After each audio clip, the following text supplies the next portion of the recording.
Ahmedabad municipal corporation દ્વારા હાથ ધરવામાં આવેલી ડિમોલિશનની કામગીરી સામે ચાંદલોડિયા વિસ્તારમાં સ્થાનિક રહીશોનો ઉગ્ર આક્રોશ ફાટી નીકળ્યો છે. અહીં છેલ્લા 4 દિવસથી કોર્પોરેશનના એસ્ટેટ અને દબાણ હટાવ વિભાગ દ્વારા મોટા પાયે ડિમોલિશનની કાર્યવાહી ચાલી રહી છે.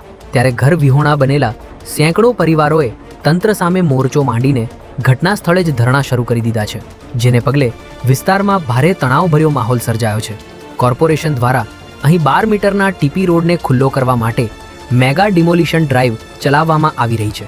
ત્યારે આજે સવારથી જ સ્થાનિક લોકો, મહિલાઓ અને નાના બાળકો સાથે કાળઝાળ ગરમીમાં ધરણા પર ઉતરી આવ્યા છે અને જ્યાં સુધી ઘરની સામે ઘર ન મળે ત્યાં સુધી હટવાનો સ્પષ્ટ ઇનકાર કરી દીધો છે.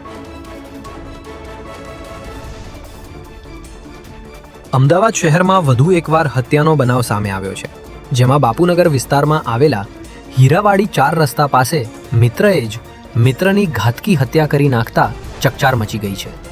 બાપુનગર વિસ્તારમાં મહાવીરનગર પાસે આવેલી રતિલાલની ચાલીમાં રહેતા શુભમ કોરી અને તેની જ ચાલી નજીક રહેતા વિજય રાજપૂત વચ્ચે ગાઢ મિત્રતા હતી, પરંતુ છેલ્લા 1.5 મહિનાથી બંને મિત્રો વચ્ચે કોઈ અગમ્ય કારણોસર મોટો ઝઘડો થયો હતો. ત્યારે શુભમ હીરાવાડી 4 રસ્તા પાસેથી પસાર થઈ રહ્યો હતો તે સમયે વિજય રાજપૂત અને તેનો મિત્ર આકાશ રાઠોડ તે આવ્યા હતા અને ગાળાગાળી કરી હતી. જે બાદ વિજયે પોતાની પાસે સંતાડી રાખેલી છરી કાઢી શુભમ પર હુમલો કરી તેની હત્યા નિપજાવી હતી. ત્યારે બાપુનગર પોલીસે હત્યાનો ગુનો નોંધી બંને આરોપીઓને ઝડપી લેવા ચક્રો ગતિમાન કર્યા છે.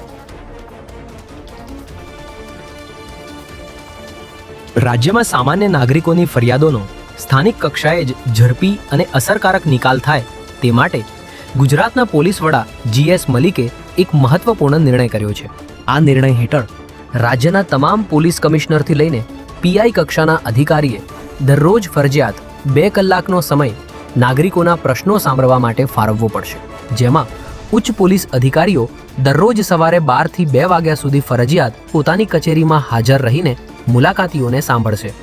જ્યારે પોલીસ સ્ટેશનના PI અને થાણા અમલદારો સાંજે 4 થી 6 વાગ્યા સુધી ફરજિયાતપણે પોલીસ સ્ટેશનમાં હાજર રહીને લોકોની રજૂઆતો સાંભળશે.